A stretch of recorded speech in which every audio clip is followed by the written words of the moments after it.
My sister's stepdaughter lied about my husband walking in on her in the bathroom with his privates exposed to impress her friends. Now no one feels safe being around her, and her dad is begging us to forgive her. Posted by u/1_handle 6607.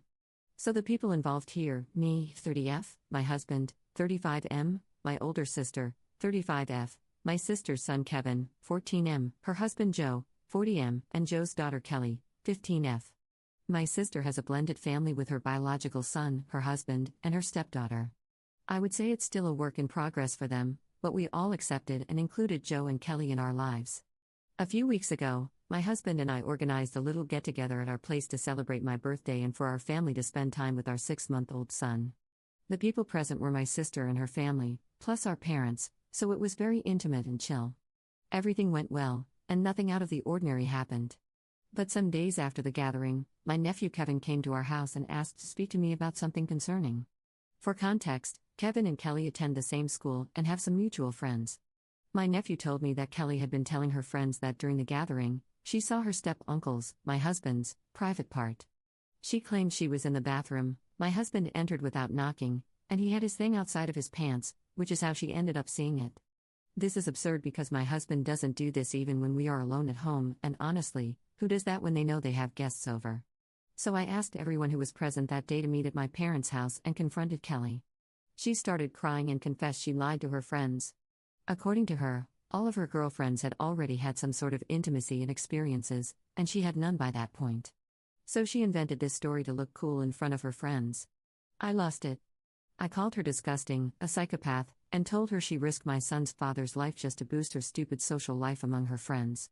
I told the rest of my family that, going forward, I would never bring my family near Kelly again. The consequences for this girl came fast. My nephew told everyone at school the truth. My sister and Joe went to the school and informed the principal about what happened so that, in case any teacher heard that BS, they'd know it was made up and wouldn't take action. My parents cut contact with her and will not host her in their house anymore, and my sister refuses to have Kelly live with them, so she was permanently moved to her mother's place.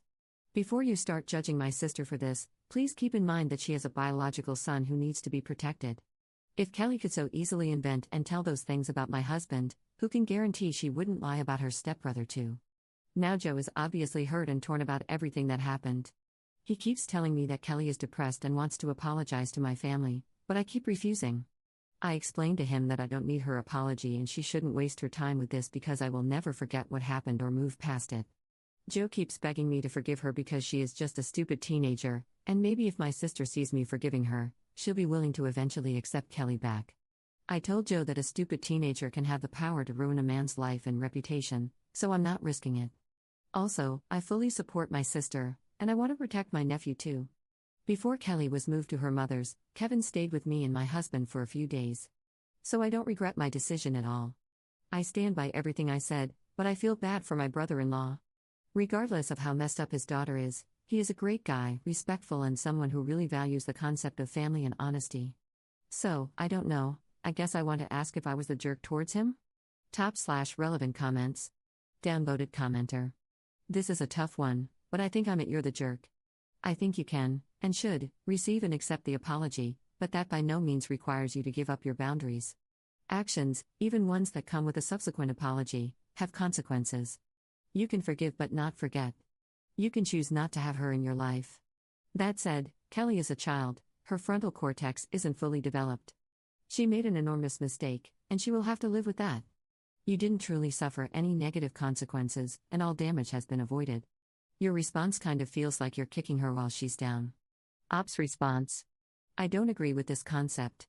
No one should be forced to accept any apology, especially when they don't feel like it. I don't need her apology because it will not change anything for me, so why waste my time? It's not my responsibility to make her feel better about what she did. Kelly might be a child, but her lies are not childlike. I don't know any child who lies about her uncle's big thing and makes it look like he flashed her. So this magnitude of lies does not really reflect a frontal cortex that is not fully developed. If you have the capacity to invent a story that could easily be the opening of a corn movie, you most likely have the capacity to understand it's wrong. Commenter 2. The thing that everyone keeps forgetting is that even though it sounds like an accident the way she told it, it could still end up with him being arrested and charged with indecent exposure to a minor. Even if found innocent, he would always have that stigma attached to him. People around here don't mess around when it comes to things like this. Ops response. Exactly. Thank you for this. I left a lot out of the post because I'm not sure what's allowed here or not, but let's just say that no sane adult who heard her story would ever think it was an accident. She provided some details and made some remarks that made it look like he flashed her. Commenter 3. Kevin showed his maturity here. He realized how devastating this lie could be for your husband. Ops response. He is an amazing kid indeed. And he is very close to my husband and me and knew from the start everything was a lie. Commenter 4. I hope you told your nephew that he did a very difficult and noble thing by letting you know what his stepsister was saying. I imagine that him telling you about this has caused a lot of strife in his home, but he's not responsible for the actions of his stepsister. She made her bed. Please let him know that he's a hero for doing the right thing. Ops response. Yes, we thanked him over and over again. And no, there was no negative feedback for him at home. My sister would never allow it because she knows he is very close to my husband and me. In truth, my husband and my father have been my nephew's male role models since he was very young. My husband's and my house is his second home, he is family, and it was acknowledged by everyone that what he did was to protect a family member he loves. Downvoted commenter. Even though I understand your point, you did freak out on a 15-year-old girl. Did you try talking to her alone first? Or did you go full nuclear on her? Damn, you and your family have ruined her. Not only for now, but for at least the next 10 years. I wonder if any adult actually tried to talk to her or explained why such accusations are dangerous. Ops response. I have nothing to say to her alone, and seeing how she can invent stories that never happened, I would have never had any kind of discussion or meeting with her alone. Why would I risk being accused of who knows what without anyone being present as a witness? We ruined her? How about how she ruined us? Do you think we'll ever be able to host our children's friends at our place after this? What about my nephew, who is in therapy because of her? My husband has been his male role model ever since he was young. My nephew has nightmares that my husband is being taken by the police, and there's a high probability he will need some meds to be able to sleep. Also, my nephew, who has never been violent in his life, now has violent reactions whenever this girl is mentioned. So yeah, I went nuclear on her, and I stand by everything I did. Update 2 days later. Hi all. Thank you very much for your replies to my previous post. I really appreciate you taking the time to help me with your words, your experiences, and your feedback. Talking to you here has been really therapeutic for me, but also really sad to hear about some of your experiences. I have received many messages from you asking for an update. There isn't really much to say, nothing big has happened, but I have talked to my sister, and she gave me some updates. But before getting to that, I want to clarify 3 main aspects that keep coming up. 1. We are all sure that Kelly lied. There is no debate, no what if, no one has any doubts. Some of you really have a sick mind, just like Kelly, so I can understand why you are taking her side. But please try to stop being so gross, even for a little bit. I get that some of you speak from personal experiences, but for the love of God, not all deranged teenagers were victims of SA, and most certainly, my husband did not SA her. For those who need things spelled out for them because they don't understand otherwise, stop sending me DMs claiming my husband is a predator, telling me I'll regret it when the truth comes out, calling me names for defending my husband, and saying that I am protecting predators. I will keep ignoring your messages, I will not lower myself to your level, and I will not entertain your delusions. Right now, it seems the only predators are you, because otherwise, you wouldn't be such sick individuals wishing bad things to happen to people you don't even know. 2. You do not offend me by claiming this is fake. If you truly believe the story is fake and I made it up, why would you waste your time commenting? You're free to move on and just ignore me. 3. I'm not willing to forgive Kelly, I'm not willing to allow her to apologize, and I am not willing to ever have her near my family, meaning my husband and my son. My husband is not willing to do any of these things either. This is a shared decision, and we will never have anything to do with this girl. Stop blaming me for what the rest of my family is doing. I do not command my parents, my sister, Kelly's father, or my nephew. If they cut contact with her, it was their own decision. We just told them our boundaries, but they can do what they want. Now, as I said, I talked to my sister, and some things are going to happen this week. First of all, Kevin is coming to our place tomorrow and will spend the entire week with us so that my sister and her husband can have time to sort things out. They plan to visit Kelly at her mother's place, sit her down, and tell her what is going to happen. My sister asked Kevin if he wants her to divorce or if he feels unsafe living with her husband. My nephew told her he does not want to ruin her marriage, he does not hate Joe even if he said it a couple of times, and he does not feel unsafe with him, but he does not ever want to be near Kelly. My sister and Joe started working with a therapist to see if they can salvage their marriage, and it has really helped them. So for those wishing them to divorce, they will not. The therapist explained to Joe that he can still have a relationship with his daughter while keeping his other family too. The only thing needed is for him to be willing to work for it. She also said that divorcing and giving up his own life and happiness is not a solution, because where does it end? He divorces my sister, gets a new wife in a few years, and if Kelly does something again to that new family, is he going to once again give up everything he has and start over? He needs to see himself and Kelly as two different individuals with their own paths in life. They don't need to be tied together to have a parent-child relationship, and he also needs to show his kids that marriages are not jokes. You don't give up the first time something awful happens. So, they decided to work together on their marriage. They will let Kelly know how things will be from now on, meaning Joe will continue seeing and supporting her, but she will live full-time with her mother, who is on board with this and was part of these discussions. Some Redditors suggested that in the future Kevin can stay at my place if they want to have Kelly over, and I suggested this to my sister. I told her that our house will always be open for Kevin, so we can do that if Kevin also wants it. I don't think he will refuse, since he enjoys spending time with us and his baby cousin, but we need to see how he'll feel about the girl being in his house. Right now, Kevin is also in therapy because he has been having nightmares and violent outbursts when he hears about Kelly, so this will not be suggested to him anytime soon. The last time he heard about her, he had a panic attack, started crying, and shouted that he hates her and wishes we never met her. I'm confident that with therapy he will go back to his happy self, but baby steps, he does not need to be rushed right now.